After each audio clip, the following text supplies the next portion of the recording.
Et si je te disais qu'en ce moment même, pendant que tu écoutes ces mots, une force invisible contrôle tes pensées? Et si je te prouvais, sans l'ombre d'un doute, que 98% de tes décisions, de tes peurs, de tes échecs, ne viennent pas de toi, mais d'une entité qui se nourrit de ton indécision comme un parasite se nourrit de son hôte? Tu penses être libre? Tu penses que choisir ton café le matin, scroller sur ton téléphone le soir ou regarder cette vidéo maintenant fait de toi un être autonome? Détrompe-toi. Ce que tu vas découvrir dans les prochaines minutes va fissurer les fondations mêmes de ta réalité. Nous sommes en 1938. Le monde est au bord du gouffre. La Grande Dépression a broyé des millions d'hommes. L'ombre de la guerre s'étend sur l'Europe comme une marée noire. Dans une pièce sombre, isolée du chaos extérieur, un homme est assis. Cet homme, c'est Napoléon Hill. Il a passé 25 ans à interviewer les génies les plus brillants de son époque. Andrew Carnegie, Thomas Edison, Henry Ford. Il a écrit « Réfléchissez et devenez riche », le livre qui a changé des millions de vies. Mais quelque chose le ronge de l'intérieur. Il sent qu'il lui manque une pièce du puzzle. Il a compris comment réussir, mais il ne comprend pas pourquoi tant de gens échouent malgré le talent, l'intelligence, les opportunités. Il sent qu'il existe une force opposée au succès, une force qui paralyse même les plus brillants, une force qui transforme les génies en esclaves de leurs propres doutes. Alors, il fait l'impensable. Il décide d'interviewer le diable lui-même. Oui, tu as bien entendu, le diable. Pas une métaphore, pas un symbole philosophique.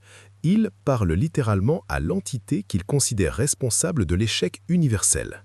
Et cette entité répond, elle parle, elle rit, elle révèle ses secrets les plus sombres. Ce livre, plus malin que le diable, a été jugé si dangereux, si subversif par la famille de Hill, par ses conseillers, par les éditeurs de l'époque, qu'il est resté enfermé dans un coffre-fort pendant plus de 70 ans. 70 années où ce manuscrit explosif a été censuré, caché, protégé du public comme une arme nucléaire littéraire. Pourquoi? Parce qu'il ne parle pas d'un démon avec des cornes et une fourche dans les flammes de l'enfer. Il parle d'une entité qui vit à l'intérieur de toi. Une entité qui possède ton esprit au moment même où tu m'écoutes. Une entité qui n'a pas besoin de te torturer parce qu'elle t'a convaincu de le faire toi-même. Le choc de la révélation. Dans les premières lignes de cette interview interdite, le diable lâche une bombe qui devrait te faire froid dans le dos. Je contrôle l'esprit de 98% des êtres humains sur cette planète. 98%. Pense-y. Regarde autour de toi. Regarde ta famille, tes amis, tes collègues. Selon le diable lui-même, seules 2 personnes sur 100 échappent à son emprise. Et toi, dans quelle catégorie es-tu? Il est choqué. Il demande « Comment faites-vous » Par la force? Par la tentation biblique? Et le diable éclate de rire. Un rire froid, métallique, comme le bruit de chaînes qui se resserrent. Je n'ai pas besoin de force. Je n'ai pas besoin de tentation spectaculaire. J'utilise quelque chose de bien plus efficace. La dérive. La dérive. Ce mot va revenir comme un leitmotiv tout au long de cette interview. La dérive, c'est cet état mental où tu n'es plus aux commandes de ta vie. C'est quand tu laisses les circonstances, les autres, tes émotions dicter tes décisions. C'est quand tu vis en pilote automatique, réagissant au lieu d'agir. Regarde ta vie honnêtement. Combien de fois as-tu remis à demain ce qui comptait vraiment? Combien de fois as-tu laissé la peur du jugement des autres t'empêcher de lancer ce projet, de dire cette vérité, de prendre ce risque qui te brûlait de l'intérieur? Combien de fois as-tu sacrifié tes rêves sur l'autel de la sécurité ou du réalisme? Ce n'est pas de la paresse, ce n'est pas un manque de chance, ce n'est pas parce que tu n'es pas assez doué. C'est le diable qui tisse sa toile dans les recoins de ton cerveau, fil après fil, jusqu'à ce que tu ne puisses plus bouger sans son accord. L'anatomie du contrôle mental. Il creuse plus loin. Où habitez-vous exactement? La réponse est glaçante. J'habite dans chaque atome d'énergie négative. J'habite dans la peur. J'habite dans le doute. J'habite dans l'incertitude. Mais surtout, j'habite dans l'esprit de ceux qui ne pensent pas par eux-mêmes. Ne pense pas par eux-mêmes. Laisse cette phrase résonner en toi. Combien de tes opinions sont vraiment les tiennes? Combien de tes croyances ont été implantées par tes parents, par l'école, par la télévision, par les réseaux sociaux? Combien de tes peurs sont authentiques et combien ont été fabriquées par ce système invisible qui profite de ton obéissance? Le diable fait alors une révélation qui a choqué l'Amérique puritaine des années 1930 au point de rendre ce livre impubliable. Il affirme que ses plus grands succès ne sont pas l'enfer et la tentation biblique, mais l'école et la religion organisée. Attends, quoi ? Il explique que le système éducatif moderne n'a jamais été conçu pour créer des penseurs indépendants. Il a été conçu pour créer des ouvriers obéissants. On t'apprend à mémoriser, jamais à réfléchir. On t'apprend à suivre des instructions, jamais à les questionner. On t'apprend à chercher la sécurité d'un salaire, jamais la liberté d'un but. Et la sécurité, pour le diable, c'est la porte d'entrée parfaite vers la médiocrité. Parce qu'un homme qui cherche la sécurité avant tout ne prendra jamais de risques. Et un homme qui ne prend jamais de risques ne réalisera jamais son potentiel. Il restera prisonnier d'un confort qui ressemble à une cellule dorée. La manipulation du quotidien. Prenons un exemple concret que tu vas reconnaître immédiatement. La procrastination. Tu sais que tu devrais travailler sur cette compétence, ce business, ta santé, cette relation importante. Mais une voix dans ta tête te dit « Repose-toi, tu as eu une lourde journée, tu commenceras lundi, tu as tout le temps ». Tu penses que c'est ta voix, tu penses que c'est ton instinct de conservation, ton besoin légitime de repos. Faux, c'est le diable qui murmure. Il utilise tes propres faiblesses, tes propres rationalisations pour construire ta cellule, brique après brique. Chaque fois que tu cèdes à une impulsion immédiate au détriment d'un objectif à long terme, tu lui donnes une clé supplémentaire sur ton esprit. Chaque fois que tu choisis le confort plutôt que la croissance, tu renforces ses chaînes. Le diable confesse à Hill que son outil le plus puissant n'est pas la tentation sexuelle, ni l'appât du gain, ni même la colère. C'est la peur. Mais pas la peur d'un monstre sous le lit, la peur subtile, insidieuse, paralysante. La peur du qu'en dira-t-on, la peur de perdre ce que tu as déjà, même si ce que tu as ne te rend pas heureux. La peur de ne pas être à la hauteur, de ne pas être assez. Ces peurs agissent comme des parasites psychiques. Elles consomment ton énergie mentale avant même que tu n'aies commencé à agir. As-tu remarqué comment les médias, la politique, même ton entourage te maintiennent constamment dans un état d'alerte, d'anxiété, de division ? Le diable explique que l'agitation sociale est son terrain de jeu favori. Quand les gens ont peur, ils cessent de réfléchir. Ils cherchent un sauveur. Ils cherchent une autorité extérieure pour les guider. Et dès que tu confies ton pouvoir de réflexion à quelqu'un d'autre, un politicien, un gourou, une idéologie, même un algorithme, le diable a gagné. Tu n'es plus un être humain, tu es devenu un dériveur. Le conflit s'intensifie. Tout au long de cette première partie de l'interview, il est terrifié. Non pas terrifié par la voix du diable, mais terrifié par ce qu'elle révèle sur lui-même. Il réalise que lui aussi, malgré ses succès passés, malgré sa renommée, a été un dériveur par moments. Il réalise que la frontière entre le succès et l'esclavage mental est aussi mince qu'une lame de rasoir. Le diable lui dit, avec une franchise désarmante, « Tu ne peux pas m'éliminer, Napoléon. Je fais partie de l'équilibre cosmique. Je suis l'opposition nécessaire. Mais tu peux me devenir inutile. Tu peux te rendre immunisé contre mon influence. » Comment ? C'est là que réside le secret qui va se dévoiler progressivement au tout long de cette vidéo. Le diable ne peut pas contrôler quelqu'un qui a un but définitif, quelqu'un qui sait exactement ce qu'il veut et qui refuse de laisser les circonstances extérieures dicter ses émotions intérieures, quelqu'un qui pense par lui-même, qui agit malgré la peur, qui persiste malgré l'échec. Mais pose-toi la question, là, maintenant, en toute honnêteté. As-tu un but définitif ? Peux-tu, en moins de 30 secondes, expliquer clairement ce que tu veux accomplir dans ta vie et pourquoi ? Ou es-tu simplement en train de naviguer à vue, espérant que le vent tournera en ta faveur ? Si tu n'as pas de plan précis pour ta vie, sache que le diable en a un pour toi, et son plan ne prévoit ni ta richesse, ni ta liberté, ni ton épanouissement. Son plan prévoit que tu restes exactement là où tu es, distrait, confus, impuissant. La zone rouge de la psychologie humaine. Nous entrons maintenant dans la partie la plus inconfortable de cette révélation. Il pousse le diable dans ses retranchements. Il veut savoir concrètement comment briser ce contrôle mental. Mais le diable est rusé. Il révèle que la plupart des gens sont déjà trop hypnotisés pour même réaliser qu'ils sont enchaînés. Pire encore, ils défendront leur chaîne avec acharnement. Ils te traiteront de fou si tu essayes de les libérer. Tu l'as déjà vécu, n'est-ce pas ? Tu as essayé de parler de tes rêves, de tes ambitions à quelqu'un de proche. Et qu'est-ce qu'on t'a répondu? Sois réaliste. Tout le monde ne peut pas réussir. Tu rêves trop grand. Tu devrais te contenter de ce que tu as. Ces voix autour de toi, ce sont les échos du diable. Ce sont ces agents, souvent inconscients. Ces personnes ne sont pas méchantes, elles sont juste tellement enfermées dans leur propre dérive qu'elles ne supportent pas de voir quelqu'un essayer de s'échapper. Chaque fois que tu écoutes un conseil de quelqu'un qui n'est pas là où tu veux être, tu renforces l'emprise du diable sur ton esprit. C'est comme demander à un prisonnier comment sortir de prison. Il ne sait pas. Il a oublié qu'il y avait un monde extérieur. Pourquoi ce livre a-t-il été jugé trop dangereux pour être publié pendant 70 ans?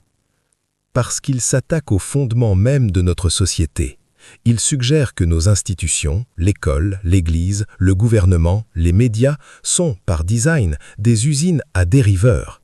Il suggère que la véritable spiritualité ne se trouve pas dans l'obéissance aveugle à un dogme, mais dans la maîtrise de soi et la pensée indépendante. Il suggère que si chaque être humain se réveillait demain matin en pensant par lui-même, le système entier s'effondrerait en 24 heures, parce que ce système repose sur ta complicité inconsciente. C'est pour ça que ce livre faisait peur, c'est pour ça qu'il fait encore peur aujourd'hui, parce qu'il ne te donne pas de fausses promesses, il te donne un miroir, et ce que tu vois dans ce miroir peut être terrifiant. Le miroir de l'âme. Regarde-toi après avoir écouté ces premières révélations, non pas des yeux de l'ego, mais des yeux de la vérité. Est-ce que tu vois un maître ou un esclave? Est-ce que tu vois quelqu'un qui crée sa réalité ou quelqu'un qui la subit? Le diable nous avertit, la dérive commence toujours par une petite pensée insignifiante, une petite concession, un petit mensonge à soi-même. Juste pour cette fois, juste aujourd'hui, demain je changerai. Et avant que tu ne t'en rendes compte, cette petite concession est devenue une habitude. Cette habitude est devenue un comportement. Ce comportement est devenu ton caractère, et ton caractère est devenu ton destin. Tu es aujourd'hui le résultat de milliers de petites décisions que tu as prises ou que tu as refusé de prendre au cours des dernières années. Si tu n'aimes pas où tu es, il est temps d'arrêter de blâmer les circonstances et de regarder les décisions. Ce n'est que le début. Attention, ce que tu viens d'entendre n'est que l'entrée dans le labyrinthe. Le diable n'a pas encore révélé ses armes les plus sophistiquées.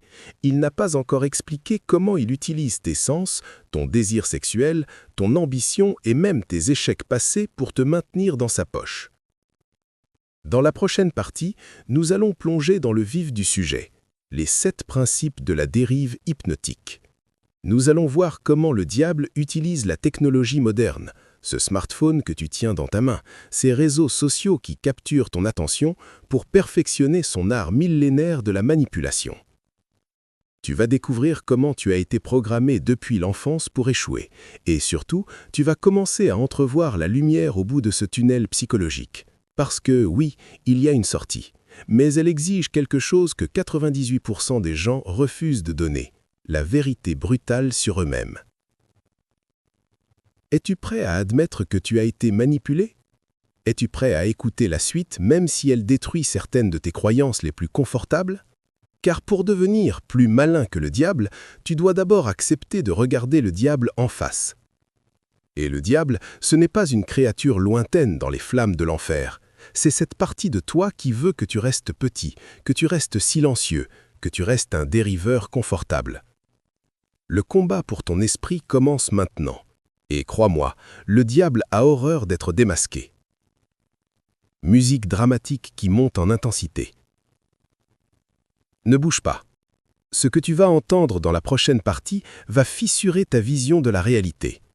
Nous allons décoder les armes secrètes, ces pièges invisibles dans lesquels tu tombes chaque jour sans même t'en rendre compte. Si tu as déjà eu l'impression de lutter contre toi-même, tu vas enfin comprendre pourquoi. Et cette compréhension est la première étape vers ta libération. Fin de la partie 1. Partie 2. Les armes secrètes du diable. Transition musicale sombre. Voix plus grave, plus intense. Bienvenue dans les coulisses de ta propre prison mentale. Dans la première partie, nous avons soulevé le voile. Tu as découvert que 98% de l'humanité vit sous l'emprise d'une force qu'elle ne voit même pas. Mais maintenant, nous allons aller plus loin, beaucoup plus loin. Napoleon Hill, dans cette interview interdite, ne s'est pas contenté de poser des questions philosophiques. Non, il a forcé le diable à révéler son manuel opérationnel complet, ses armes, ses stratégies, ses points faibles. Ce que tu vas découvrir maintenant, ce sont les 7 principes de la dérive hypnotique. 7 mécanismes psychologiques que le diable utilise pour maintenir le contrôle sur ton esprit. Et le pire, tu vas te reconnaître dans chacun d'eux. Principe numéro 1. La dérive par l'habitude. Le diable commence par un aveu troublant. Je n'ai pas besoin de forcer les gens à faire le mal. Je les habitue simplement à ne rien faire du tout. Réfléchis à ça. Le mal absolu n'est pas l'action destructrice, c'est l'inaction face à ce qui compte vraiment. C'est le génie qui ne crée jamais, c'est l'artiste qui ne peint jamais, c'est l'entrepreneur qui ne lance jamais. Le diable explique que l'habitude est son meilleur allié. Pourquoi? Parce qu'une habitude, une fois ancrée dans ton système nerveux, elle devient automatique. Tu n'as même plus besoin de réfléchir, tu dérives. Pense à ta routine matinale. Tu te réveilles, tu prends ton téléphone avant même d'ouvrir complètement les yeux. Tu scrolles, tu consommes des informations qui ne t'appartiennent pas, des opinions qui ne sont pas tes liennes, des émotions fabriquées par des algorithmes conçus pour te garder accroché. Est-ce que tu as décidé de commencer ta journée ainsi, ou est-ce une habitude qui s'est installée sans ta permission? Le diable rit, donnez-moi 21 jours pour installer une habitude chez quelqu'un et je le contrôlerai pour le reste de sa vie. Regarde tes habitudes actuelles. Combien d'entre elles te rapprochent de tes objectifs et combien te maintiennent exactement là où tu es, en train de regarder les autres réussir pendant que tu restes spectateur. Principe numéro 2. La dérive par la peur de la critique. Voici une vérité que personne ne veut entendre. La plupart des gens préfèrent échouer dans le confort de l'anonymat plutôt que de réussir sous le regard des autres. Le diable révèle que la peur du jugement est son arme la plus redoutable. Pourquoi? Parce qu'elle tue les rêves avant même qu'ils ne naissent. Elle assassine les idées dans l'œuf. Combien de fois as-tu eu une idée brillante, un projet excitant, une vision claire, et tu l'as gardée pour toi parce que tu imaginais déjà les moqueries, les « qui tu crois être », les « c'est ridicule », les « tu vas échouer ». Sauf que ces voix, elles ne sont même pas réelles, elles sont dans ta tête. Tu crées tes propres bourreaux avant même d'avoir essayé.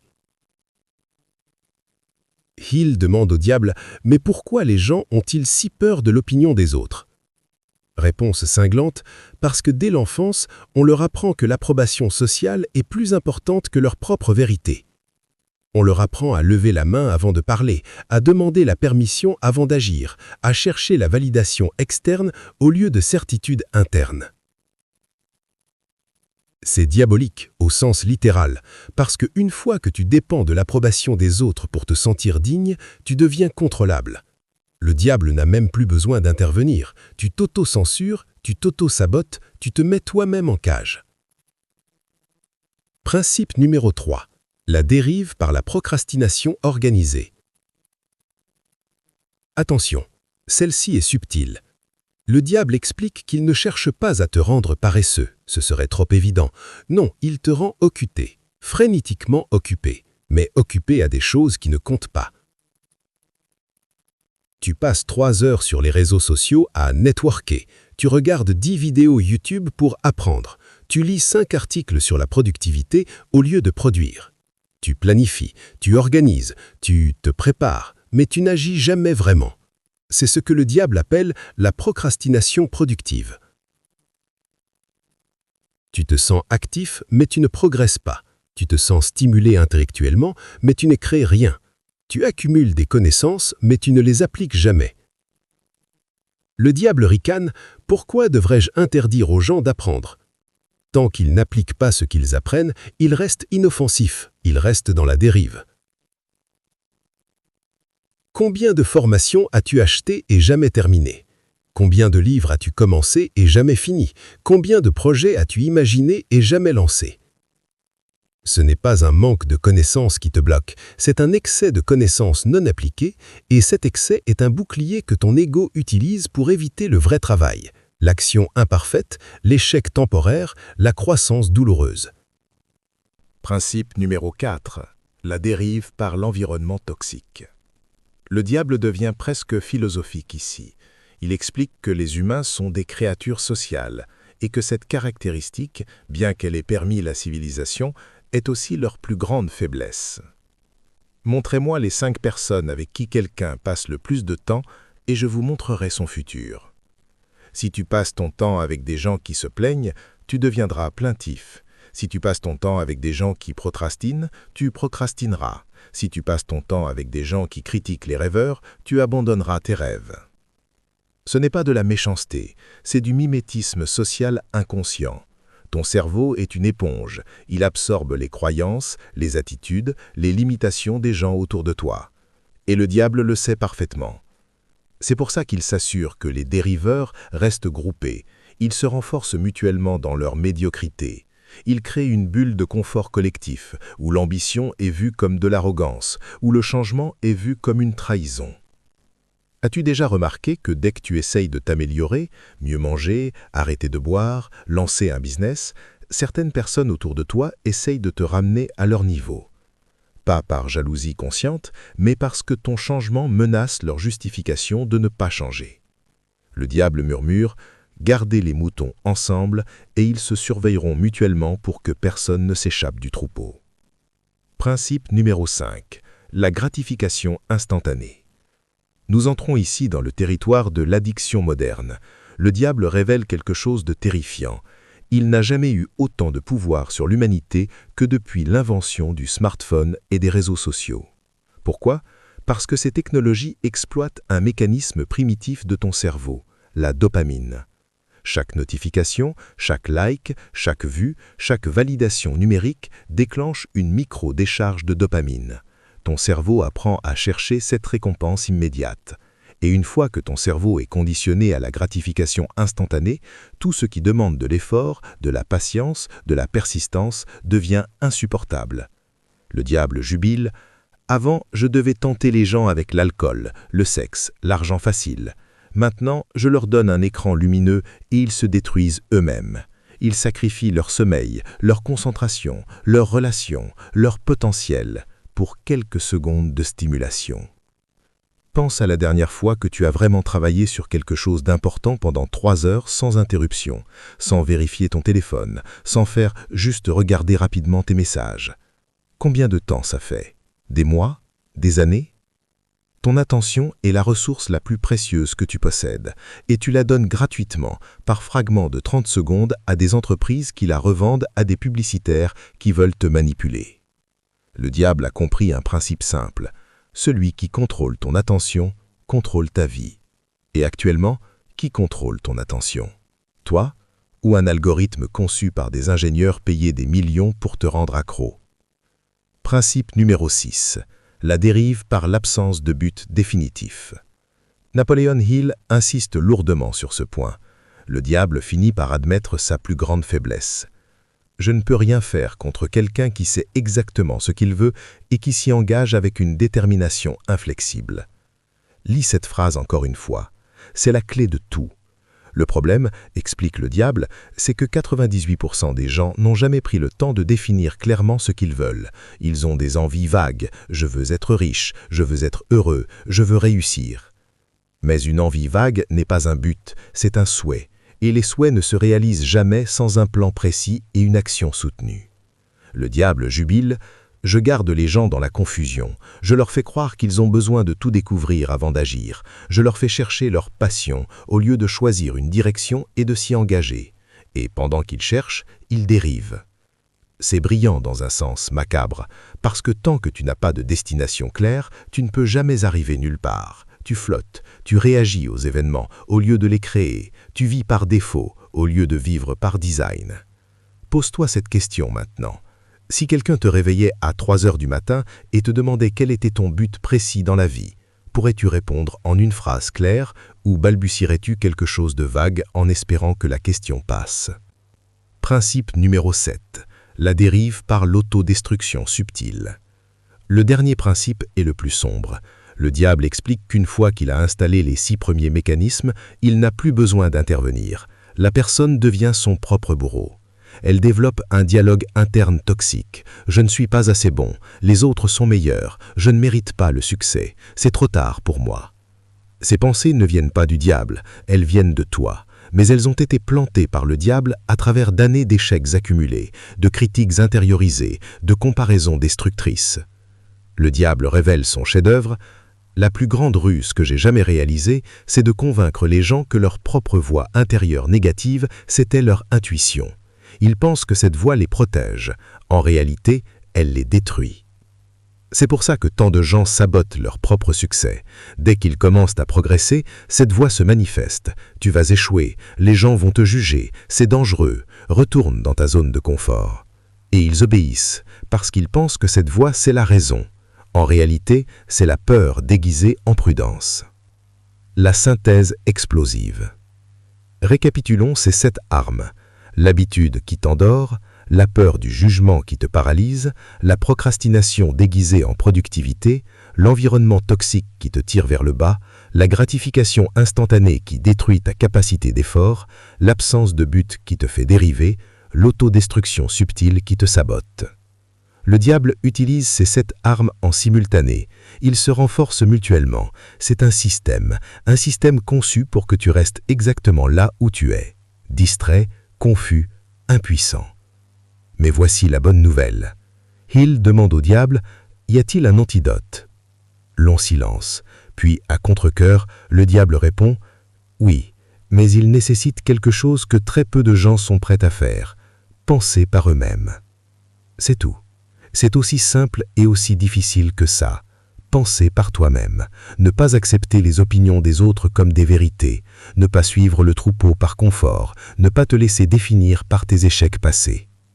Dans la prochaine partie, nous allons explorer exactement comment briser ces chaînes, comment développer cette pensée indépendante qui rend le diable impuissant, comment construire ce but définitif qui te protège de toutes ces manipulations. Mais avant, je veux que tu fasses quelque chose.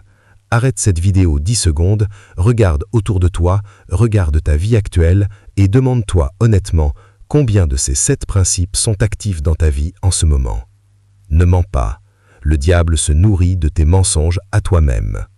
La prochaine partie va te donner les armes pour te battre, mais tu dois d'abord accepter que tu es dans une bataille.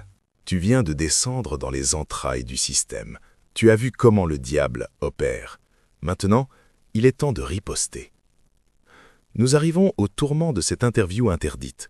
Napoleon Hill, après avoir écouté le diable détailler ses armes avec une précision chirurgicale, refuse d'accepter la fatalité. Il refuse de croire que 98% de l'humanité est condamnée à la dérive éternelle. Alors il pose la question qui change tout. Comment un être humain ordinaire peut-il échapper à votre contrôle? Le diable hésite. Pour la première fois depuis le début de l'interview, il semble nerveux, parce qu'il sait que s'il révèle cette information, il perd son pouvoir. Mais la corde est passée. Il doit répondre. Et la réponse qu'il donne va fissurer les fondations de tout ce que tu croyais savoir sur le succès, la liberté et le pouvoir personnel. La révélation du contre-pouvoir. Le diable inspire profondément, comme s'il s'apprêtait à révéler un secret cosmique. Tout mon pouvoir dépend d'une seule chose, que les gens abandonnent leur droit de penser par eux-mêmes. Dès qu'un individu reprend ce droit, dès qu'il décide consciemment de ne plus dériver, je ne peux plus rien contre lui. Penser par soi-même. 4 mots. 4 mots qui contiennent la clé de ta libération. Mais attention, ce n'est pas ce que tu crois. Penser par soi-même ne signifie pas rejeter toute aide extérieure ou devenir arrogant. Ça signifie filtrer consciemment tout ce qui entre dans ton esprit. Ça signifie devenir le gardien vigilant de tes propres pensées.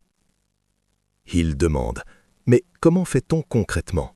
Et là, le diable est forcé de dévoiler les 7 contre-attaques que tu peux utiliser pour briser son emprise. 7 stratégies que les 2% de personnes libres utilisent sans même s'en rendre compte. Contre-attaque numéro 1. La définition du but. Le diable avoue à contre-cœur « Mon plus grand ennemi est quelqu'un qui sait exactement ce qu'il veut et qui s'y engage avec une détermination inflexible. Mais attention, il ne parle pas d'un vœu vague, il parle d'un but définitif majeur, un objectif si clair, si précis, si brûlant dans ton esprit que tu pourrais le décrire en détail à quelqu'un qui te réveillerait à 3 heures du matin. Pourquoi est-ce si puissant? Parce qu'un but définitif agit comme un aimant psychologique. Il oriente automatiquement tes décisions, tes pensées, tes actions vers sa réalisation. Tu n'as plus besoin de te forcer, tu es tiré naturellement vers lui. Le diable explique sa frustration. Quand quelqu'un a un but définitif, mes armes habituelles ne fonctionnent plus. La peur de la critique, il s'en fiche, il a une mission plus importante. La procrastination, elle disparaît face à l'urgence de son objectif. L'environnement toxique, il le quitte sans hésitation. Alors, voici l'exercice que Hill te propose. Prends un papier maintenant, pas demain, maintenant, et écris en une phrase claire « Mon but définitif majeur est… » Complète cette phrase avec quelque chose de précis. Pas « je veux être riche », mais « je veux créer une entreprise qui génère 10 000 € en vendant X à Y avant décembre 2026 ». Pas « je veux être heureux », mais « je veux construire une relation basée sur X valeurs avec une personne qui partage Y qualité ». La précision tue l'indécision, et l'indécision est l'habitat naturel du diable. Contre-attaque numéro 2, la maîtrise de la peur. Le diable révèle une vérité que très peu de gens comprennent. La peur en elle-même n'est pas votre ennemi, c'est votre réaction à la peur qui vous enchaîne. Écoute bien ça. Le diable ne peut pas t'empêcher d'avoir peur. La peur est une émotion naturelle, un signal d'alarme biologique. Mais il peut te convaincre que la peur signifie « n'agis pas ». Les 2% de personnes libres ressentent la même peur que les 98% de dériveurs. La différence, ils agissent malgré la peur. Ils ne la suppriment pas, ils ne la nient pas, ils la reconnaissent, puis ils passent à l'action quand même. Hill partage une formule que le diable déteste de tout son être. Peur reconnue plus action égale courage. Le courage n'est pas l'absence de peur, c'est l'action en présence de peur. Et chaque fois que tu agis malgré la peur, tu affaiblis le diable d'un cran. Chaque fois que tu laisses la peur te paralyser, tu renforces ses chaînes. Pense à la dernière fois que tu as eu peur de quelque chose d'important. Peur d'envoyer ce message, peur de publier ce contenu, peur de lancer ce projet. Qu'as-tu fait? Tu as agi ou tu as procrastiné? Si tu as procrastiné, le diable a gagné ce round. Mais devine quoi? Il y aura un nouveau round demain. Et tu peux choisir différemment. Le diable admet « Je ne peux rien faire contre quelqu'un qui transforme systématiquement sa peur en action. Cette personne développe une immunité contre moi. » Contre-attaque numéro 3. Le contrôle de l'environnement. Ici, le diable devient presque frustré. Il explique que son travail est infiniment plus difficile quand quelqu'un contrôle consciemment son environnement. Si quelqu'un s'entoure délibérément de personnes qui le tirent vers le haut, je perds mes relais. Je perds mes agents inconscients qui, normalement, auraient miné sa confiance. Hill insiste sur ce point. Tu ne peux pas contrôler le monde entier, mais tu peux contrôler qui a accès à ton esprit. Réfléchis à ça. Tu as peut-être un emploi où tu dois côtoyer des gens négatifs, soit, mais après le travail, pendant tes pauses, en ligne, au téléphone, tu choisis activement qui influence tes pensées? Les 2% de personnes libres sont impitoyables sur ce point. Elles ne gaspillent pas leur énergie mentale avec des gens qui tirent vers le bas. Elles cherchent activement des menteurs, des livres, des communautés qui les élèvent. Le diable avoue, j'ai perdu tant de dériveurs prometteurs parce qu'ils ont rejoint un groupe de personnes ambitieuses. En quelques mois, ils ont complètement changé. Ils ont adopté de nouvelles croyances, de nouvelles habitudes, de nouveaux standards, et je n'ai rien pu faire. Voici une règle simple mais brutale que Hill propose. Regarde les 5 personnes avec qui tu passes le plus de temps. Si elles ne t'inspirent pas, ne te challengent pas, ne te soutiennent pas dans tes objectifs, change de cercle. Oui, c'est difficile, oui, c'est inconfortable, mais rester dans un environnement toxique est comme essayer de courir un marathon avec des poids aux anquilles. Tu peux techniquement le faire, mais pourquoi te saboter volontairement? Contre-attaque numéro 4. L'autosuggestion contrôlée. Le diable révèle ici quelque chose de fascinant et terrifiant. Ton esprit ne fait pas la différence entre une pensée que tu as choisie et une pensée qui t'a été imposée. Il accepte simplement ce que tu répètes assez souvent. C'est pour ça que je bombarde les gens de messages négatifs à travers les médias, la publicité, les conversations toxiques. Si je peux les faire répéter mentalement « je ne suis pas assez bon » suffisamment de fois, cette croyance devient leur réalité. Mais voici le twist. Ce mécanisme fonctionne dans les deux sens. Hill a découvert que les 2% de personnes libres utilisent l'autosuggestion positive de manière délibérée et systématique. Ils ne laissent pas leur dialogue intérieur au hasard, ils le sculptent consciemment. Chaque matin, ils se répètent leur but définitif à voix haute avec émotion. Ils visualisent leur succès, ils affirment leurs valeurs, pas une fois, pas distraitement, mais avec émotion, avec conviction, avec répétition. Le diable grince des dents. Quand quelqu'un programme son esprit avec des affirmations positives puissantes, mes suggestions négatives ne trouvent plus de prise. Son esprit devient un terrain hostile pour moi. Attention, il ne parle pas de positivité naïve, il ne parle pas de nier la réalité. Il parle de diriger intentionnellement ton focus mental. Si tu te répètes chaque jour « je suis en train de construire un empire », ton cerveau va chercher des opportunités pour réaliser cette affirmation. Si tu te répètes « je suis nul », ton cerveau va chercher des preuves pour valider cette croyance. Ton esprit est un serviteur obéissant, il fait ce que tu lui ordonnes. Le problème, c'est que la plupart des gens lui donnent des ordres destructeurs sans s'en rendre compte. Hill propose un protocole simple. Chaque matin, 10 minutes, répète ton but définitif à voix haute avec émotion. Chaque soir, 10 minutes, visualise-toi en train de vivre ce but comme si c'était déjà réalisé. Tout au long de la journée, intercepte les pensées négatives automatiques et remplace-les consciemment par des pensées constructives. Le diable déteste ce protocole, parce qu'il fonctionne. En 30 jours, tu reprogrammes littéralement ton système d'exploitation mentale. Contre-attaque numéro 5. L'action immédiate est soutenue. Le diable admet ici sa plus grande faiblesse. Je ne peux rien contre quelqu'un qui agit immédiatement sur ses idées et qui persiste malgré les obstacles. Pourquoi ? Parce que l'action immédiate court-circuite le doute. Le doute a besoin de temps pour s'installer. Si tu agis dans les 5 secondes suivant une idée, le doute n'a pas le temps de te paralyser. C'est ce que Mel Robbins appellera plus tard la règle des 5 secondes. Mais Napoleon Hill l'avait déjà identifié en 1938. Dès que tu as une impulsion pour faire quelque chose d'important, tu as une fenêtre de 5 secondes pour agir avant que ton cerveau rationnel, manipulé par le diable, ne trouve sans raison de ne pas le faire. Hill explique. Les personnes libres sont des machines d'exécution. Elles ne suranalysent pas. Elles ne planifient pas pendant des mois.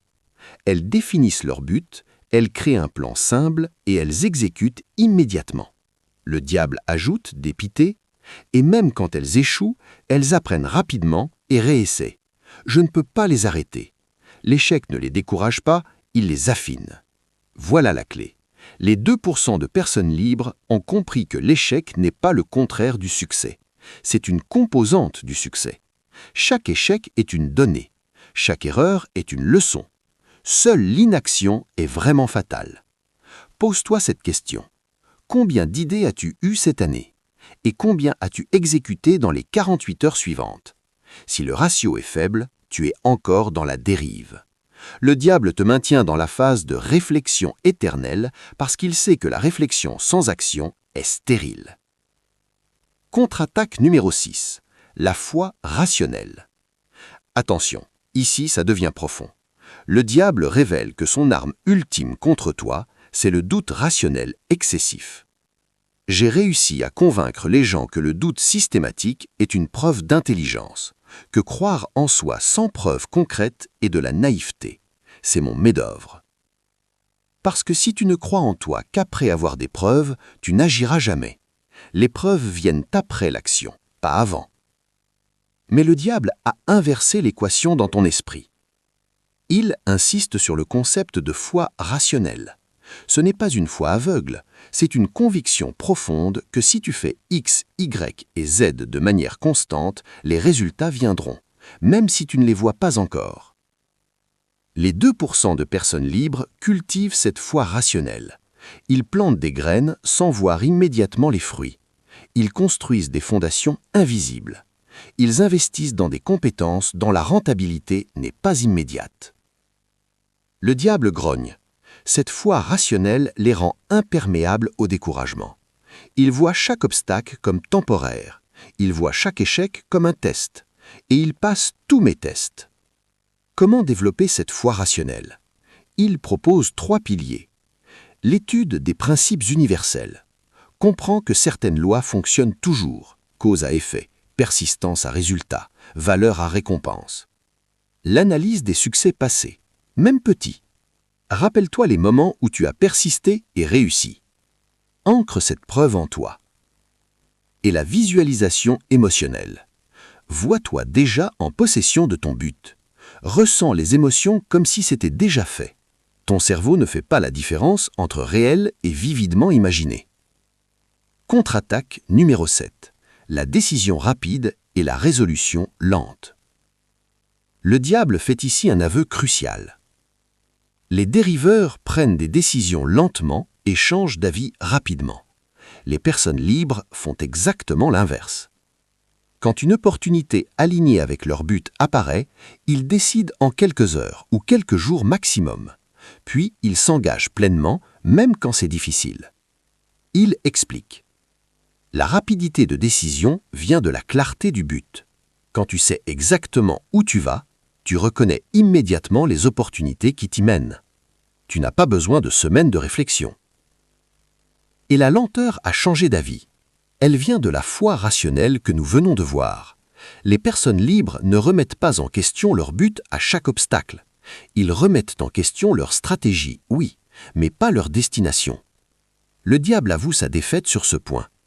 Quand quelqu'un combine décision rapide et résolution inflexible, je ne peux que regarder impuissant cette personne s'échapper de ma prison mentale. La synthèse révolutionnaire. Récapitulons. Récapitulons ces 7 contre-attaques. But définitif, sache exactement ce que tu veux. Maîtrise de la peur, agis malgré elle. Contrôle de l'environnement, choisis tes influences. Autosuggestion, programme ton esprit consciemment. Action immédiate, exécute dans les 5 secondes. Foi rationnelle, crois avant de voir. Décision rapide, engage-toi pleinement. Ces 7 principes forment un système complet de libération mentale. Ils ne fonctionnent pas isolément. Ils se renforcent mutuellement. Et dès que tu commences à en appliquer un, les autres deviennent plus faciles. Il insiste. Tu n'as pas besoin d'être parfait sur les 7 simultanément. Commence par un, maîtrise-le, puis ajoute-en un autre. En 6 mois, tu seras méconnaissable. Le moment de vérité. Nous arrivons à un carrefour. Tu as maintenant 2 chemins devant toi. Chemin 1. Tu retournes à ta vie habituelle. Tu te dis que c'était intéressant. Tu gardes ces informations au niveau intellectuel. Tu ne changes rien concrètement.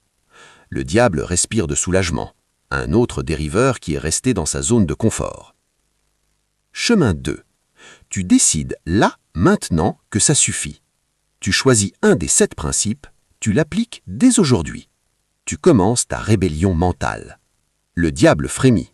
Un nouveau combattant vient d'entrer dans l'arène. Quel chemin choisis-tu? Parce que dans la prochaine partie, nous allons plonger dans l'aspect le plus sombre de cette interview. Les 6 peurs fondamentales qui te détruisent. Ces peurs que le diable utilise comme des leviers pour te maintenir en cage. Et tu vas apprendre non seulement à les identifier, mais à les neutraliser une par une. Mais avant d'y aller, je veux que tu fasses quelque chose. Prends 60 secondes, ferme les yeux et demande-toi. Si je n'avais pas de peur, qu'est-ce que je ferais dès demain? La réponse à cette question, c'est ton but définitif qui essaie de se manifester. Écoute-le, parce que c'est la voix de ta liberté qui appelle. La bataille pour ton esprit n'est pas terminée. Elle ne fait que commencer. Fin de la partie 3. Nous entrons maintenant dans le cœur des ténèbres. Napoléon Hill a forcé le diable à révéler ses armes. Tu connais maintenant les contre-attaques. Mais il reste une question cruciale. Une question que Hill pose avec une intensité presque désespérée. Sur quoi repose exactement ton pouvoir? Quelle est la fondation de ton empire mental? Le diable hésite. Puis, dans un moment de vérité glaçante, il répond « Mon empire est construit sur 6 piliers, 6 peurs fondamentales que j'ai implantées dans le psychisme humain depuis la nuit des temps. Ces 6 peurs sont les racines de toute souffrance, de tout échec, de toute médiocrité. Éliminez-les et je perds mon royaume. » Ce que tu vas découvrir maintenant, ce sont ces 6 peurs. Et plus important encore, tu vas découvrir comment elles opèrent dans ta vie quotidienne, souvent de manière invisible. Prépare-toi, parce que tu vas te reconnaître dans chacune d'entre elles. Peur numéro 1. La peur de la pauvreté. Le diable commence par la plus répandue. La peur de la pauvreté est mon arme la plus efficace. Pourquoi? Parce qu'elle transforme les êtres humains en esclaves volontaires. Attention, il ne parle pas seulement de la peur de mourir de faim. Il parle de cette anxiété constante liée à l'argent, cette peur de ne pas en avoir assez, cette peur de tout perdre, cette peur de ne pas pouvoir payer les factures, de ne pas pouvoir subvenir aux besoins de ta famille, de ne pas pouvoir te permettre la vie que tu veux. Le diable révèle comment il utilise cette peur. Je les fais accepter des emplois qu'ils détestent. Je les fais rester dans des situations toxiques par peur de perdre leur source de revenus. Je les empêche de prendre des risques calculés qui pourraient les libérer. Et le plus beau, ils appellent ça être responsable. C'est diabolique, au sens littéral. Parce que la peur de la pauvreté ne te protège pas de la pauvreté. Elle te garantit la pauvreté. Comment? En t'empêchant d'investir en toi-même, en t'empêchant de prendre des risques calculés, en te maintenant dans une mentalité de survie au lieu d'une mentalité d'abondance. Il partage une histoire déchirante. Il parle d'un homme qu'il a interviewé, un génie de l'ingénierie avec des idées révolutionnaires. Mais cet homme est resté toute sa vie dans un poste médiocre parce qu'il avait peur de lancer son entreprise, peur de perdre son salaire régulier, peur de ne pas pouvoir payer son hypothèque. Il est mort à 65 ans avec tous ses talents non réalisés, toutes ses idées non exécutées. Et sur son lit de mort, il a dit « Mon plus grand regret, ce ne sont pas ce que j'ai fait, c'est ce que j'ai eu trop peur de faire. » Et est-ce que cette peur opère dans ta vie? Est-ce qu'elle t'empêche de lancer ce projet parce que c'est trop risqué? Est-ce qu'elle te maintient dans un emploi toxique parce que, au moins, c'est stable? Le diable jubile. La stabilité est une illusion. Rien n'est stable. Mais tant qu'il le croit, il reste prisonnier. L'antidote, selon Hill, comprendre que la vraie sécurité ne vient pas d'un emploi ou d'un compte en banque. Elle vient de ta capacité à créer de la valeur. Investis en tes compétences, pas dans la fausse sécurité. Développe plusieurs sources de revenus. Prends des risques calculés pendant que tu as encore un filet de sécurité.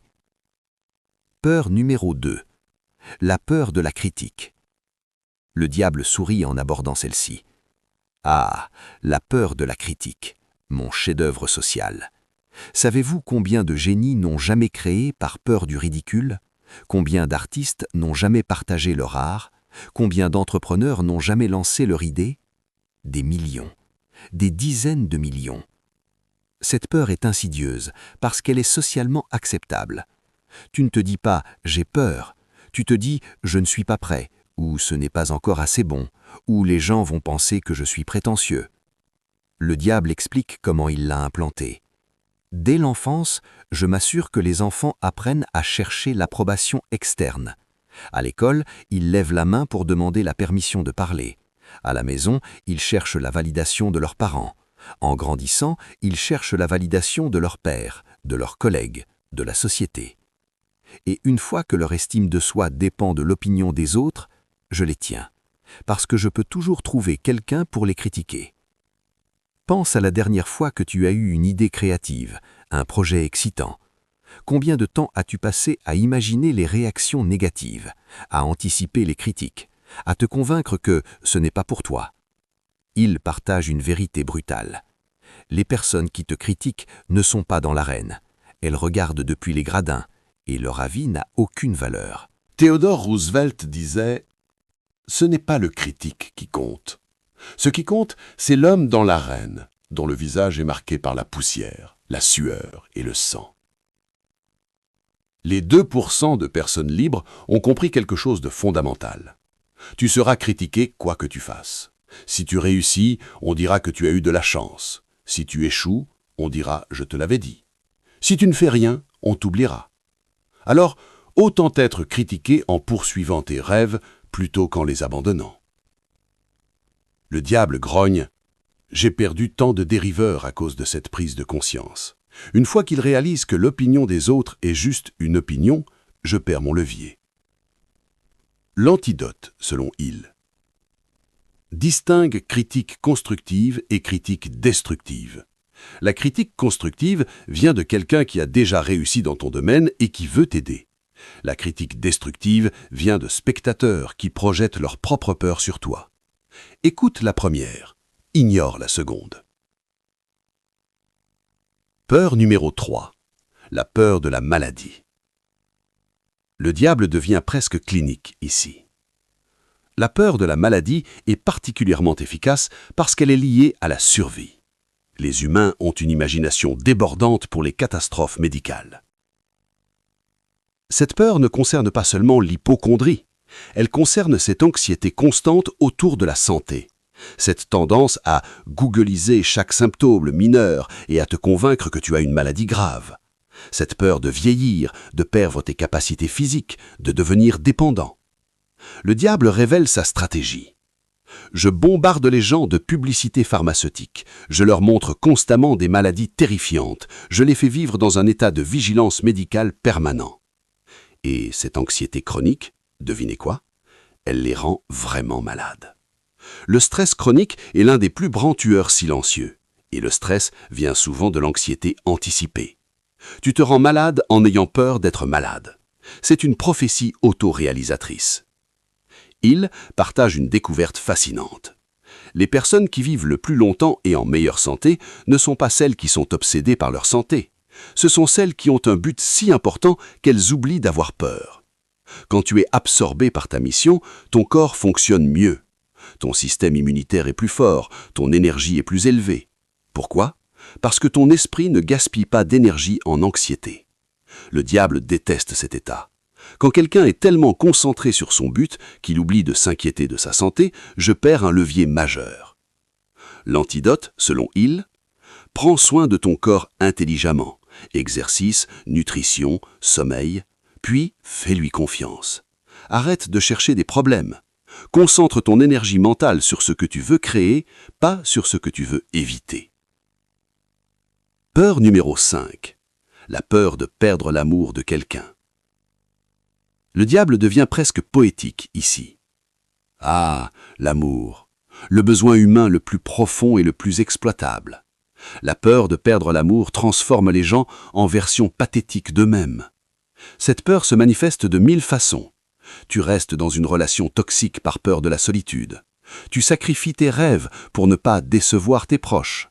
Tu te changes pour plaire à quelqu'un qui ne t'aime pas vraiment. Tu acceptes l'inconceptable parce que, au moins, je ne suis pas seul ou seul. Le diable explique comment il utilise cette peur. Je leur fais croire que l'amour est une ressource rare, que s'ils perdent cette personne, ils ne trouveront jamais mieux, que la solitude est pire que la compromission. Et ils acceptent des miettes d'affection en pensant que c'est tout ce qu'ils méritent. Ils partagent une vérité difficile mais libératrice. Si tu dois changer qui tu es fondamentalement pour être aimé, alors tu n'es pas aimé. C'est une version falsifiée de toi qui est aimé. Les 2% de personnes libres ont compris que l'amour authentique ne demande pas de compromission identitaire. Il demande de la croissance, oui, mais pas d'auto-trahison. Et voici le paradoxe. Quand tu arrêtes d'avoir désespérément besoin d'être aimé, tu deviens plus aimable. Pourquoi ? Parce que tu rayonnes d'authenticité. Tu attires des gens qui t'aiment pour ce que tu es vraiment, pas pour ce que tu prétends être. Le diable grogne.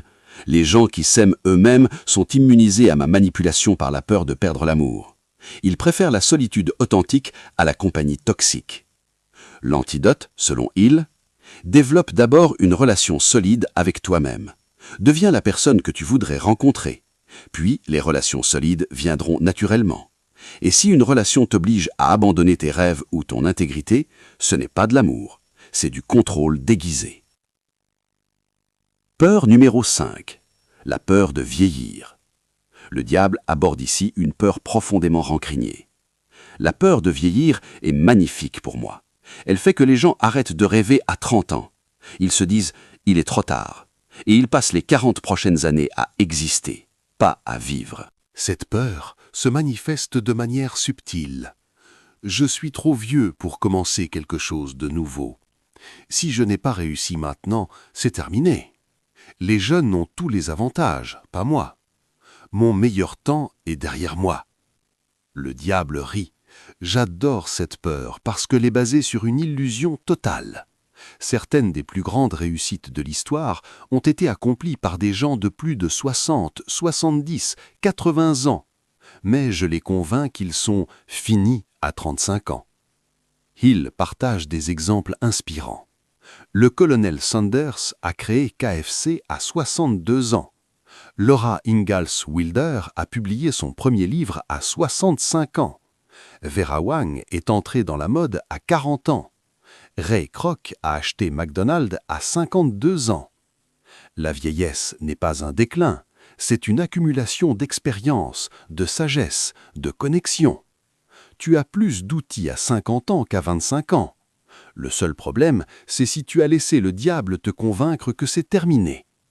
Le diable avoue, « Mon cauchemar, c'est quelqu'un qui décide à 60 ans qu'il a encore 30 ans pour réaliser ses rêves. Cette personne a la sagesse de l'âge et l'urgence de l'horloge. Elle est redoutable. » L'antidote, selon Hill, arrête de compter les années. Compte les projets, les expériences, les contributions. Tu as le temps de réinventer ta vie plusieurs fois, mais seulement si tu arrêtes de te convaincre qu'il est trop tard. Peur numéro 6. La peur de la mort. Nous arrivons à la peur ultime. Le diable devient presque solennel. La peur de la mort est la mère de toutes les peurs. C'est l'anxiété existentielle qui ronge l'humanité depuis toujours. Mais attention, Hill découvre quelque chose de surprenant. Ce n'est pas vraiment la mort physique que les gens craignent le plus, c'est la mort sans avoir vécu. La peur de mourir avec tes rêves non réalisés.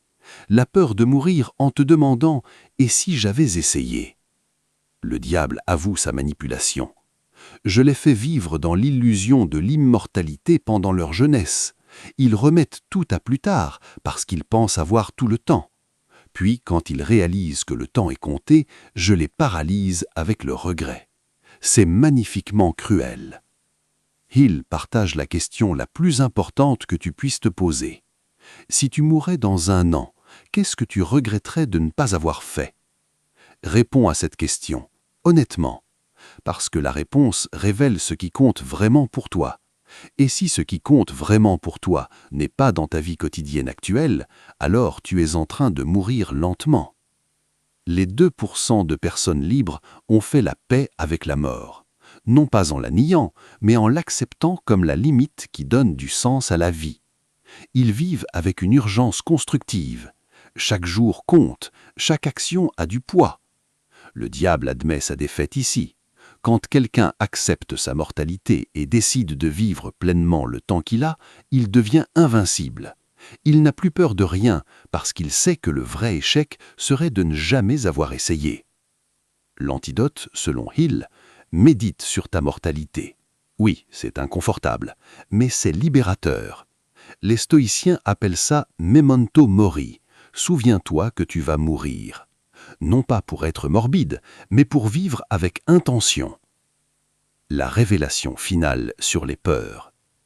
Napoléon Hill force le diable à un dernier aveu. Ces 6 peurs ne sont pas réelles, ce sont des fantômes, des illusions que les humains ont acceptées comme vérité. Éliminez ces 6 peurs et 98% de mes armes disparaissent. Réalise la puissance de cette déclaration. Tes peurs ne sont pas réelles, elles sont des constructions mentales. des histoires que tu te racontes, des scénarios catastrophes que tu projettes sur un futur qui n'existe pas encore. La pauvreté que tu crains, peut-être qu'elle n'arrivera pas. Et si elle arrive, tu as les ressources pour la surmonter. La critique que tu anticipes, peut-être qu'elle ne viendra pas. Et si elle vient, elle ne peut pas te blesser sauf si tu lui accordes du pouvoir. La maladie que tu redoutes, peut-être que ton corps est plus résilient que tu le penses. L'amour que tu pourrais perdre, s'il part, c'est qu'il n'était pas censé rester. La vieillesse qui te terrifie, c'est un privilège que tout le monde n'a pas. La mort qui t'angoisse, inévitable, oui, mais pas une raison de ne pas vivre. Hill conclut cette partie avec une phrase qui devrait être gravée dans ton esprit. La vie de 98% des gens est détruite non pas par ce qui leur arrive, mais par ce qu'ils craignent qu'il pourrait leur arriver. Lis ça encore une fois, lentement. Tes peurs te détruisent plus que les événements réels. Tes anxiétés te paralysent plus que les vrais obstacles. Tes scénarios catastrophes te sabotent plus que les vrais échecs. Le choix déterminant. Tu es à présent à un carrefour crucial. Tu connais les 6 peurs. Tu sais comment elles opèrent. Tu sais qu'elles sont des illusions. Mais savoir n'est pas suffisant. Le diable continue de contrôler des millions de gens qui savent intellectuellement que leurs peurs sont irrationnelles. Pourquoi ? Parce qu'ils n'ont jamais pris la décision consciente de les affronter. Dans la prochaine partie, nous allons entrer dans le territoire de la formule du succès révélé. Hill va forcer le diable à dévoiler exactement comment devenir plus malin que le diable. Comment construire une vie où ces 6 peurs n'ont plus aucun pouvoir sur toi. Mais avant d'y aller, je veux que tu fasses quelque chose de difficile. Identifie laquelle de ces 6 peurs te contrôle le plus. Sois honnête, ne te mens pas. Écris-la, regarde-la, reconnais-la. Parce que tu ne peux vaincre un ennemi que si tu le nommes d'abord. Le diable tremble quand les humains deviennent conscients de leurs peurs. Il panique quand ils décident de les affronter. Et il s'effondre quand ils agissent malgré elles.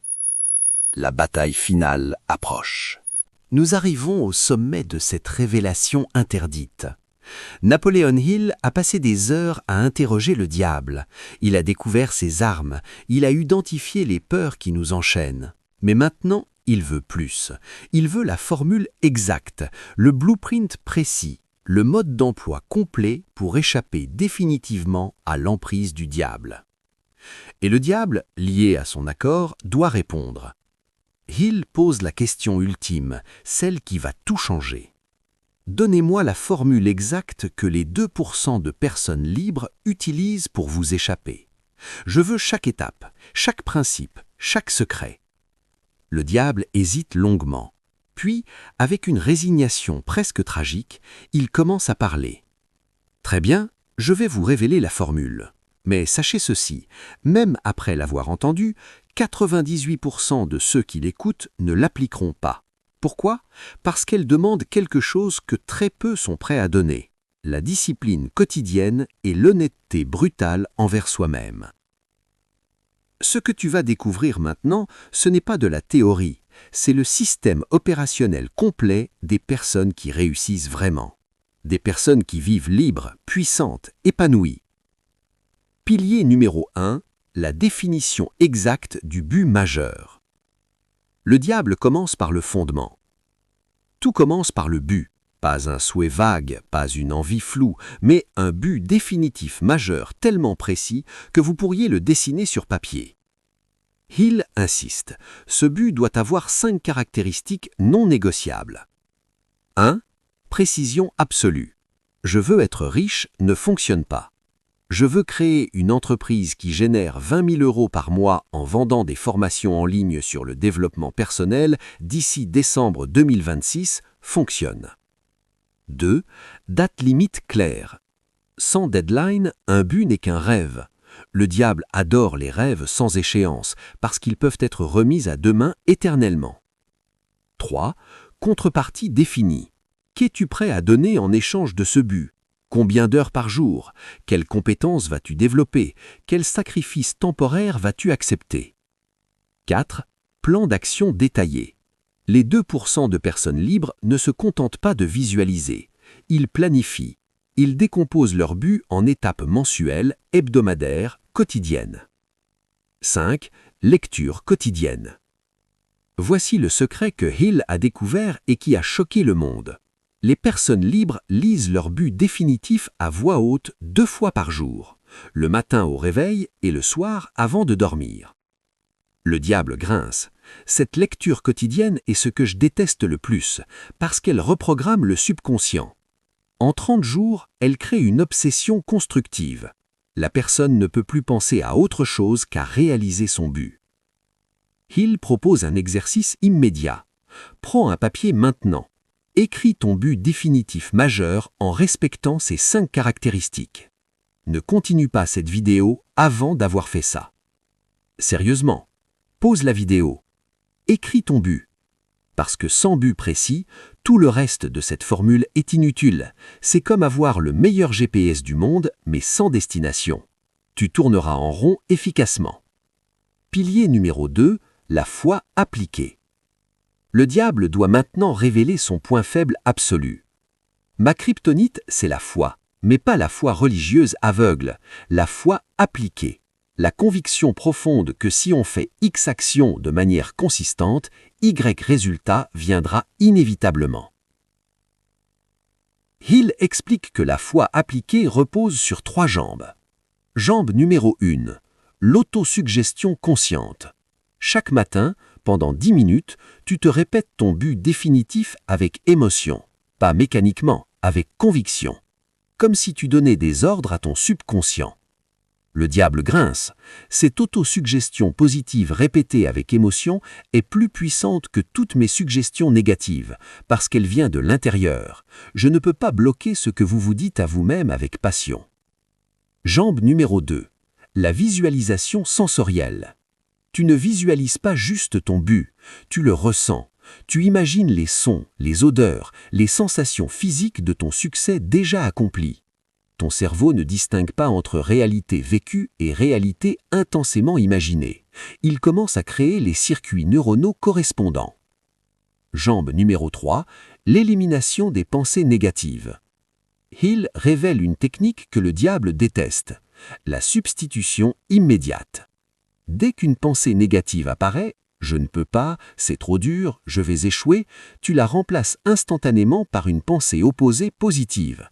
Je peux apprendre, c'est un défi excitant, chaque échec me rapproche du succès. Le diable fulmine. Cette technique de substitution immédiate m'enlève tout pouvoir, parce que je ne peux installer une croyance négative que si vous la laissez mariner dans votre esprit. Si vous la remplacez instantanément, je ne peux rien faire. Les 2% de personnes libres sont des gardiens impitoyables de leur espace mental. Ils ne laissent aucune pensée négative s'installer sans la challenger immédiatement. Pilier numéro 3, le mastermind, l'alliance stratégique. Ici, le diable révèle quelque chose de fascinant. Un esprit seul est puissant, mais 2 esprits alignés sur un but commun créent une 3e force invisible qui est plus puissante que la somme des 2. C'est le principe du mastermind, et je ne peux rien contre ça. Il explique que les 2% de personnes libres ne travaillent jamais seules. Elles créent ou rejoignent des alliances mastermind, des groupes de 3 à 5 personnes qui se rencontrent régulièrement, chaque semaine idéalement, pour partager leurs buts, se tenir mutuellement responsables, brainstormer des solutions, s'encourager dans les moments difficiles, célébrer les victoires ensemble. Le diable admet sa défaite. Quand plusieurs personnes s'allient avec un but commun et se soutiennent inconditionnellement, je perds mon levier principal, l'isolement. Je ne peux pas les faire douter si leur mastermind les remet constamment sur les rails. Regarde ta vie actuelle. As-tu un groupe de personnes qui connaissent tes buts et qui te challengent régulièrement? Ou es-tu seul dans ta tête, naviguant à vue? Les 2% ne font jamais cavalier seul, jamais, c'est une règle absolue. Pilier numéro 4, la spécialisation des connaissances. Ici, le diable doit révéler quelque chose de fascinant.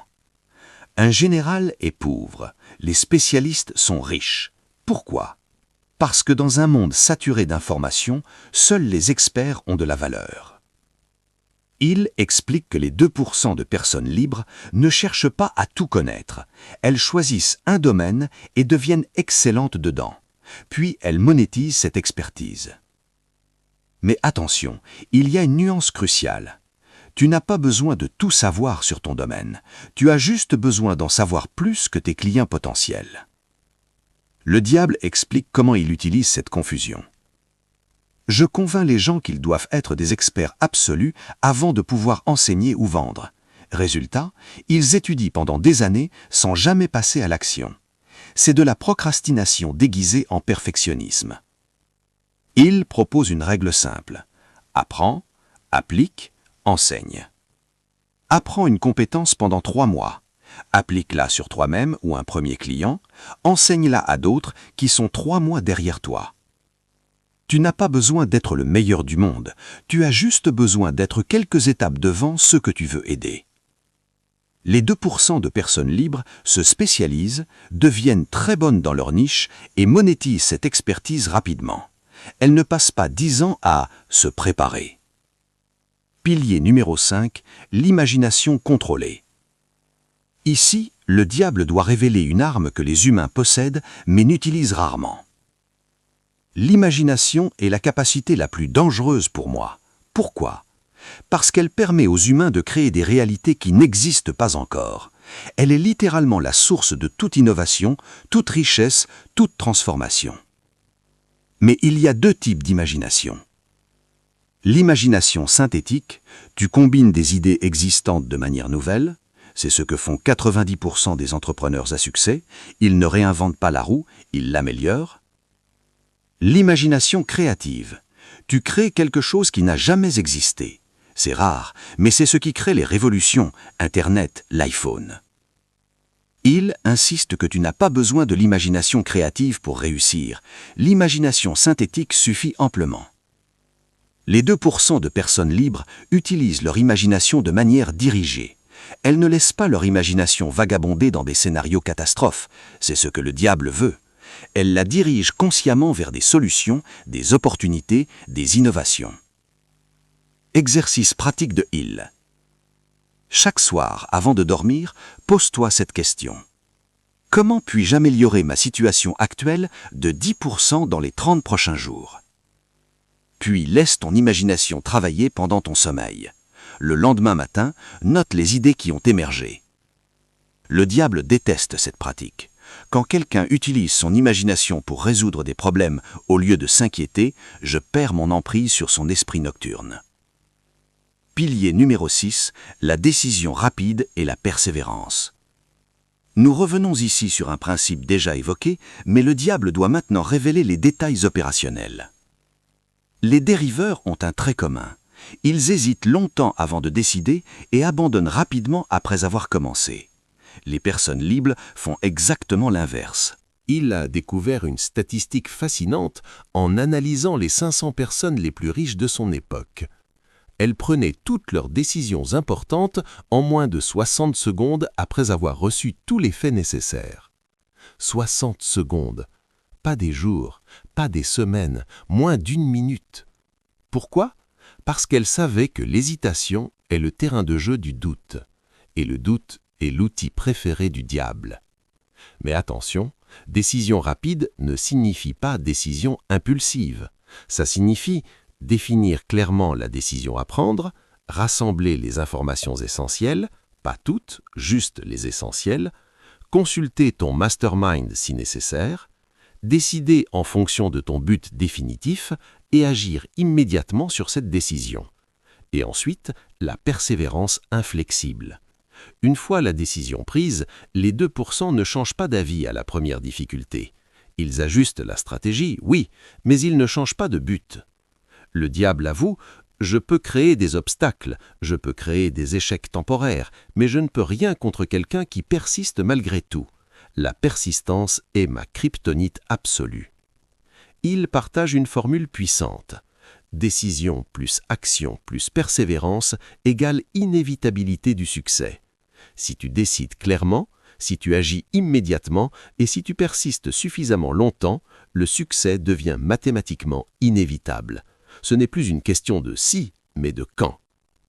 Pilier numéro 7. L'apprentissage par l'échec. Le diable doit maintenant révéler comment les 2% transforment les échecs en carburant. Mon plus grand cauchemar, c'est quelqu'un qui voit chaque échec comme une leçon, parce que cette personne devient littéralement impossible à arrêter. Les personnes ordinaires voient l'échec comme une preuve de leur incapacité. Les 2% de personnes libres voient l'échec comme des données. Échec égale données. Pas identité, pas prophétie, juste information. Il propose un protocole simple après chaque échec. Analyse sans émotion. Qu'est-ce qui n'a pas fonctionné exactement? Extraction de la leçon. Qu'est-ce que cet échec m'apprend? Ajustement de la stratégie. Comment vais-je faire différemment la prochaine fois? Action immédiate, réessayer dans les 48 heures maximum. Les 2% ne laissent jamais un échec les paralyser plus de 48 heures. Ils tombent, ils analysent, ils ajustent, ils se relèvent immédiatement. Le diable rage, cette mentalité les rend invincibles parce que chaque échec les rend plus intelligents, plus résilients, plus proches du succès. Je ne peux que retarder leur victoire, pas l'empêcher.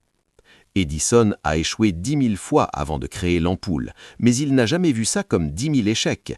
Il a vu ça comme 10 000 manières qui ne fonctionnent pas, le rapprochant ainsi de la manière qui fonctionne.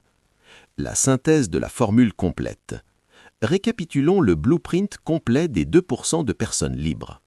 But définitif majeur, précis, daté, avec plan d'action, lu 2 fois par jour. Foi appliquée, autosuggestion, visualisation, substitution des pensées négatives. Mastermind, alliance avec 3 ou 5 personnes alignées. Spécialisation, devenir excellent dans un domaine et le monétiser rapidement. Imagination dirigée, utiliser l'imagination pour créer des solutions, pas des inquiétudes. Décision rapide et persévérance, décider vite, tenir longtemps. Apprentissage par échec, transformer chaque revers en leçon immédiate.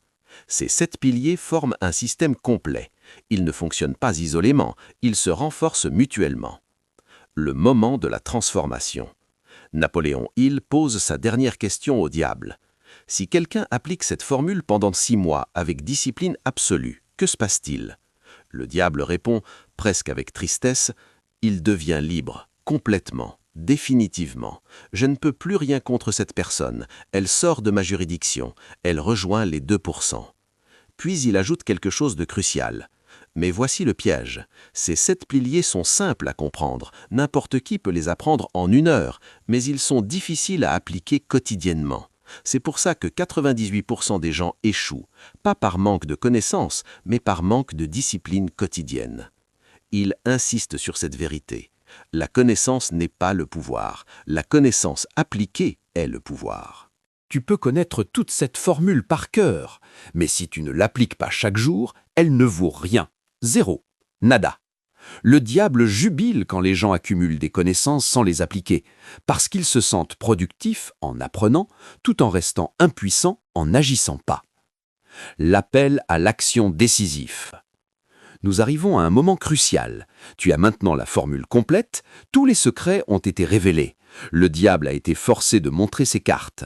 Mais la question reste, qu'est-ce que tu vas faire de cette information? Il te met face à un choix binaire. Option 1, tu fermes cette vidéo, tu te dis que c'était intéressant, tu retournes à ta vie habituelle, tu continues de dériver. Le diable respire, un dériveur de plus qui est resté dans sa prison confortable. Option 2, tu prends la décision, là, maintenant, aujourd'hui, de rejoindre les 2%. Tu sors un papier, tu écris ton but définitif majeur, tu te trouves un mastermind, tu commences ton autosuggestion dès demain matin, tu passes à l'action dans les 48 heures. Il n'y a pas de milieu, il n'y a pas de « je vais y réfléchir », soit tu décides, soit tu dérives. Le diable murmure. Réfléchis-y, prends ton temps, tu commenceras lundi prochain, ou le mois prochain, ou l'année prochaine, tu as tout le temps. C'est son dernier piège, l'illusion du temps infini. Mais il te rappelle, tu n'as pas tout le temps. Chaque jour où tu dérives est un jour perdu définitivement. Tu ne peux pas le récupérer. Dans la dernière partie, nous allons conclure cette révélation explosive. Tu vas découvrir les derniers avertissements du diable, les dernières sagesses de Hill et le plan d'action exact pour tes 90 jours prochains. Parce que 90 jours d'application disciplinée de cette formule peuvent changer radicalement ta vie, pour toujours. Es-tu prêt à rejoindre les 2% ? Ou vas-tu rester dans les 98% ? La prochaine partie va sceller ton destin. Nous voici arrivés au terme de cette révélation interdite. Napoléon Hill a interrogé le diable pendant des heures. Tous les secrets ont été dévoilés. Toutes les armes ont été exposées. Toutes les faiblesses ont été révélées. Mais maintenant, Hill veut clore cette interview avec les questions ultimes, les questions qui vont déterminer ton futur, les questions dont les réponses vont soit te libérer, soit te condamner. Il se penche en avant, regarde l'entité en face et demande « Dernière question. Y a-t-il quelque chose que vous n'avez pas dit, un dernier avertissement pour ceux qui veulent échapper à votre contrôle ?» Le diable reste silencieux un long moment. Puis, pour la première fois depuis le début de l'interview, il parle avec ce qui ressemble à du respect. L'avertissement final du diable. « Oui, il y a quelque chose que je n'ai pas dit, quelque chose d'important. Échapper à mon contrôle n'est pas un événement, c'est un processus. Ce n'est pas une destination, c'est un chemin quotidien. Vous ne devenez pas libre une fois pour toutes, vous choisissez la liberté chaque matin au réveil. Beaucoup de vos dériveurs ont des moments de lucidité, ils prennent de bonnes résolutions, ils décident de changer, ils font des plans, et pendant quelques jours, parfois quelques semaines, ils échappent à mon emprise. Mais voici ce qui se passe.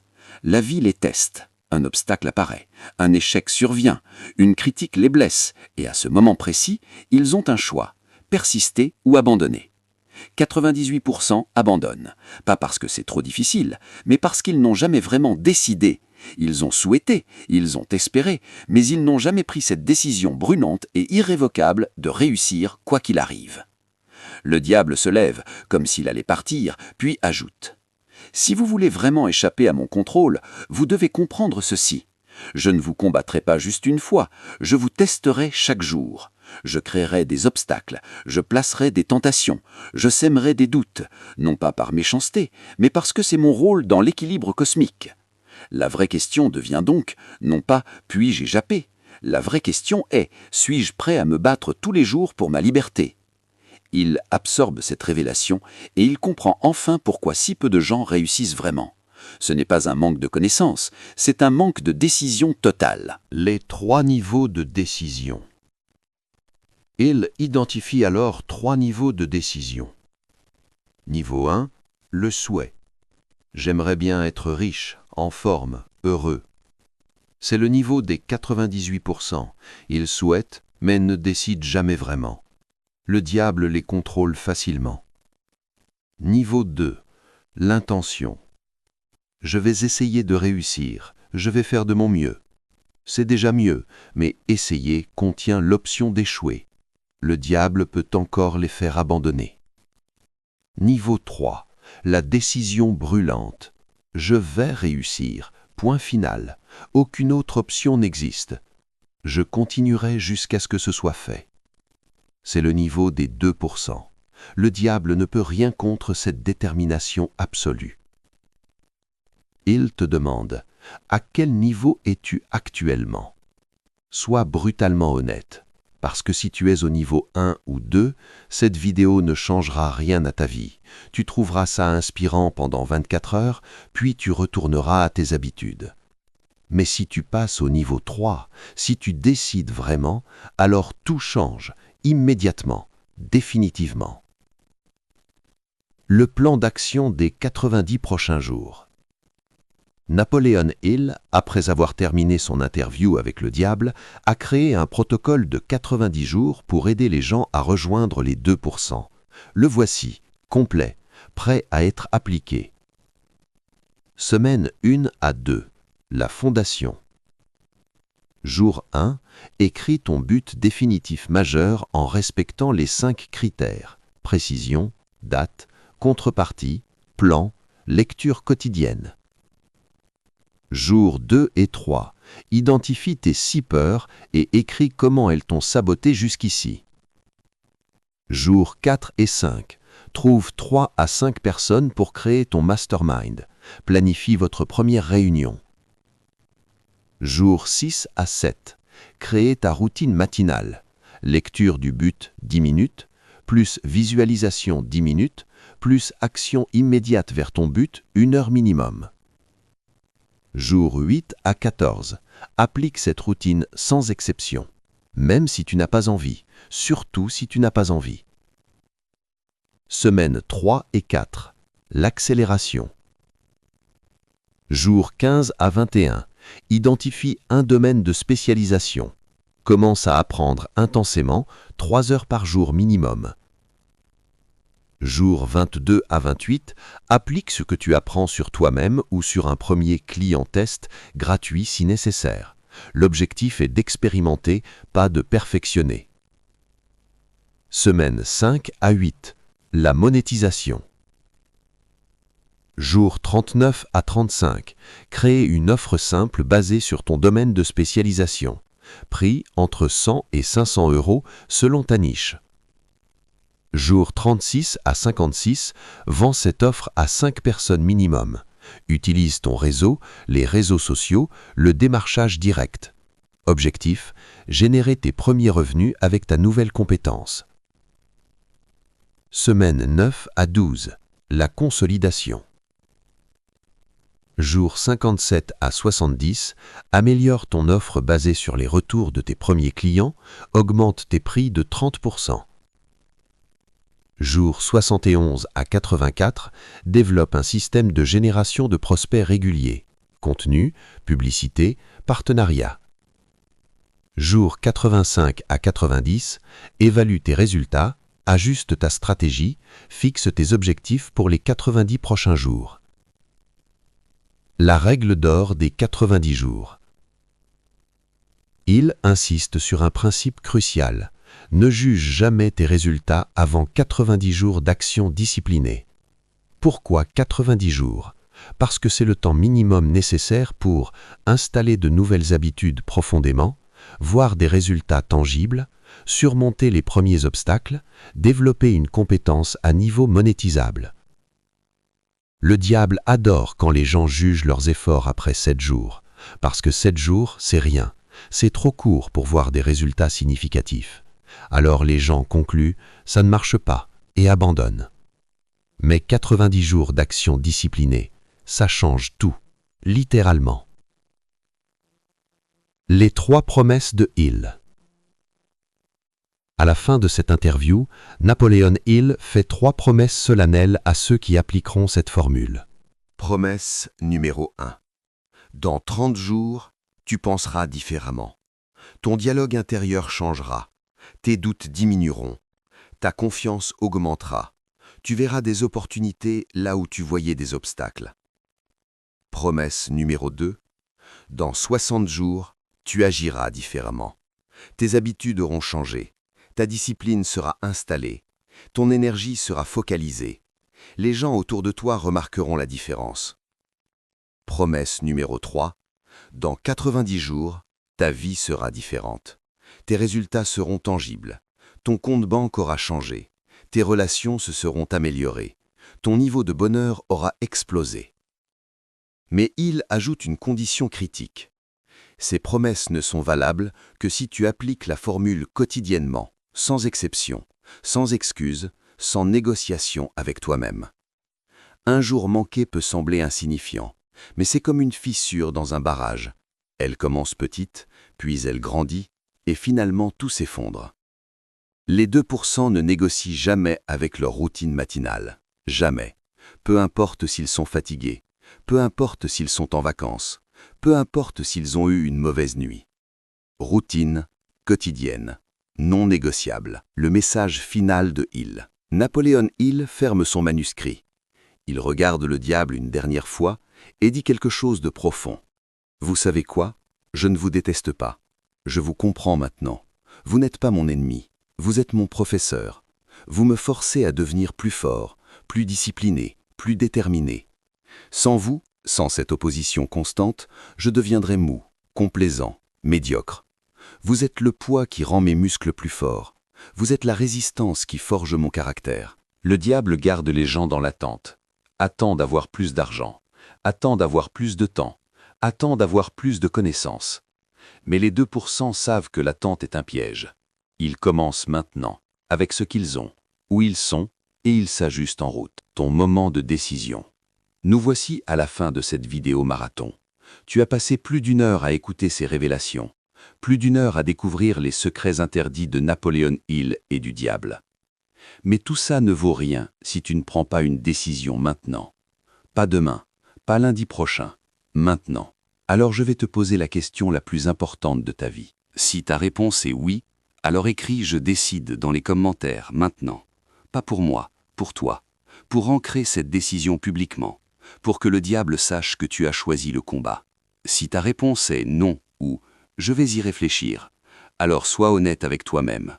Tu as choisi de rester dans les 98%. Tu as choisi le confort de la dérive plutôt que l'inconfort de la croissance. Et c'est OK. Vraiment. Ce n'est pas un jugement. C'est juste un choix. Ton choix. Mais n'oublie jamais, c'était ton choix. Pas celui des circonstances. Pas celui du diable. Ton choix. L'héritage mental. Cette vidéo s'appelle « Plus malin que le diable » de Napoleon Hill. Mais le vrai titre devrait être « Plus malin que toi-même ». Parce que le diable dont parle Hill, c'est cette partie de toi qui veut rester dans le confort. Cette voix qui dit « repose-toi », cette peur qui dit « tu vas échouer », ce doute qui dit « tu n'es pas assez bon ». Être plus malin que le diable, c'est être plus malin que tes propres sabotages. C'est reconnaître quand cette voix parle. C'est la remercier pour ses conseils, puis c'est faire exactement le contraire de ce qu'elle suggère. Les derniers mots. Si tu ne devais retenir qu'une seule chose de cette vidéo de 60 minutes, ce serait celle-ci. La liberté n'est pas un cadeau, c'est une conquête quotidienne. Tu ne la reçois pas, tu la gagnes chaque jour, par tes décisions, par tes actions, par ta discipline. Le diable ne dort jamais. Il testera ta résolution demain matin quand ton réveil sonnera. Il testera ta détermination quand le premier obstacle apparaîtra. Il testera ta foi quand les résultats tarderont. Mais si tu tiens bon, si tu persistes, si tu danses avec la résistance au lieu de la fuir, alors dans 90 jours, tu ne reconnaîtras plus ta vie. Dans 6 mois, tes amis te demanderont « Qu'est-ce qui t'est arrivé ?» Dans 1 an, tu regarderas en arrière et tu ne pourras pas croire que tu étais cette personne qui hésitait, qui doutait, qui dérivait. Parce que tu auras rejoint les 2%, les personnes libres, les personnes qui ont décidé que leur vie leur appartenait, les personnes qui ont choisi de devenir plus malines que le diable. Napoleon Hill a passé 25 ans à interviewer les plus grands génies de son temps pour découvrir ses secrets. Le diable a été forcé de révéler son manuel opérationnel complet. Tu as maintenant toutes les clés, absolument toutes. La question n'est plus comment faire, la question est est-ce que tu vas le faire? Regarde-toi dans le miroir après cette vidéo. Regarde cette personne en face et demande-lui « Es-tu prêt à te battre pour ta liberté? Tous les jours? Sans excuse? Sans négociation ?» Si la réponse est oui, alors bienvenue dans les 2%. Si la réponse est non, alors retourne aux 98%. Sans jugement, c'est ton droit, c'est ton choix. Mais ne dis jamais que tu ne savais pas, ne dis jamais que tu n'avais pas les outils, ne dis jamais que personne ne t'a montré le chemin. Parce que maintenant tu sais, maintenant tu as les outils, maintenant le chemin est clair devant toi. Ce que tu en fais, c'est ton héritage mental. Choisis bien. Si cette vidéo a changé quelque chose en toi, partage-la. Quelqu'un dans ton entourage a besoin d'entendre ce message aujourd'hui. Si tu as décidé de rejoindre les 2%, écris « Je décide » dans les commentaires. Et souviens-toi, le diable lit aussi les commentaires. Montrons-lui combien nous sommes à avoir choisi la liberté. Abonne-toi à l'héritage mental pour plus de contenu qui défie le système et libère les esprits. La bataille pour ton esprit commence maintenant. Choisis ton camp.